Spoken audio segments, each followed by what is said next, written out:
nós vamos falar de um tópico que foi abordado na última gravação, ESP.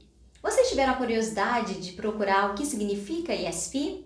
Quem tem me acompanhado nas redes sociais viu que nessa semana eu dei uma certa dica do que é ESP. Então hoje nós vamos falar como eu conheci essa expressão. Eu conheci esse termo ESP quando eu participei da primeira jornada de formação continuada de professores de inglês oferecida pelo Instituto Federal do Rio de Janeiro. Recebi o convite da minha prima, Elza Maria Duarte Alvarenga, que estava justamente trazendo para a nossa região, nós somos do interior, um pouco desse trabalho que já vem sendo realizado no Rio.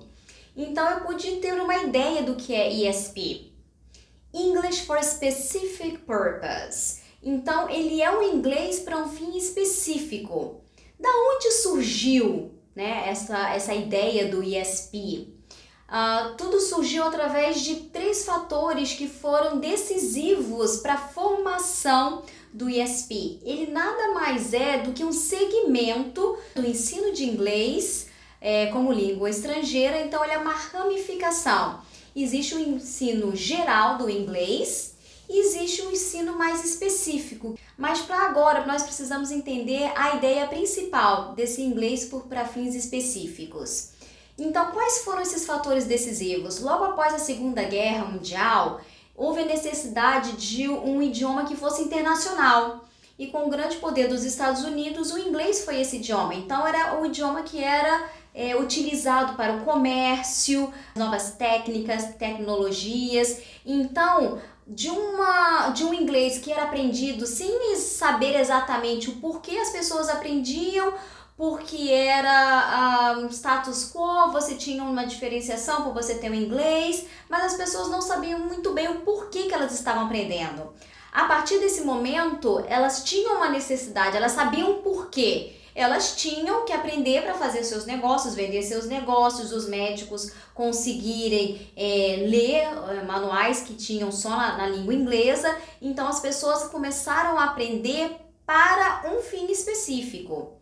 Logo depois disso, veio a revolução na linguística. Então, o foco que era só mais no uso da língua, na gramática, passou para a comunicação, as maneiras de comunicar-se. Daí o surgimento de cursos para grupos específicos de alunos. Então, a pergunta começou a ser: para que você precisa do inglês? E aí sim, o idioma era trabalhado de acordo com o porquê que a pessoa precisava do inglês. E isso tudo foi guiando, formando o que era o ESP. O último fator importante foi o desenvolvimento da psicologia educacional, em que agora o foco estava no aluno. Então, a forma de ensinar, ela tem que levar em consideração como o aluno aprende. De que maneira eu posso facilitar o aprendizado do meu aluno? Não só as necessidades, como os interesses dos alunos eram levados em conta para que o aprendizado ocorresse de forma rápida e eficaz. Resumindo, o ESP é uma abordagem no aprendizado da língua, focando nas necessidades dos alunos. Então a pergunta que nós devemos fazer quando um aluno chega para nós é: para que você precisa aprender um novo idioma? Qual vai ser o seu uso desse novo idioma? Dando um exemplo, às vezes chega um aluno para mim com uma necessidade específica. Eu vou precisar viajar. Então, lógico que primeiro eu preciso saber se ele tem uma noção, a gente vai dar aquele embasamento. Mas todo o trabalho tem que ser voltado em assuntos de viagem. Um outro exemplo, uma aluna minha, professora de Pilates, ela teve um aluno que era inglês. Então, o que ela precisava? Ela precisava dar as aulas dela em inglês. Então, o que o professor tem que fazer nesse momento? Ele tem que procurar recursos que possam ajudar essa necessidade do aluno. Então eu fui procurando na internet expressões, quais eram os comandos que um professor de Pilates utiliza para ela poder utilizar nas aulas dela. Os alunos que têm muito inglês de negócios, né, as pessoas que trabalham em empresas, elas não têm tanta demanda para escrever, mesmo porque você consegue, com o auxílio da internet, várias ferramentas que podem ajudar na sua forma de escrever, né? Fazer um memorando, um relatório, mas numa reunião elas precisam ter a confiança e a fluência, e elas precisam usar os termos técnicos, as expressões específicas de negócios. Então toda a sua aula vai ser voltada com atividades de listening, de reading, a conversação,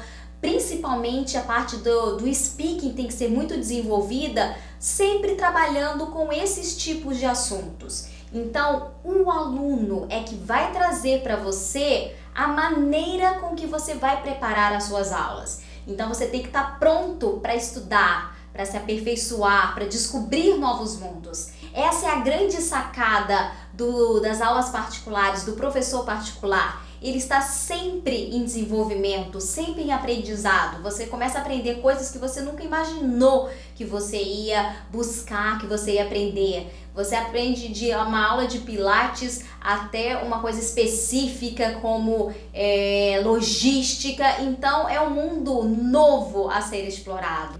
Venha você também participar dessa aventura, sempre com foco na comunicação e no aprendizado. See ya!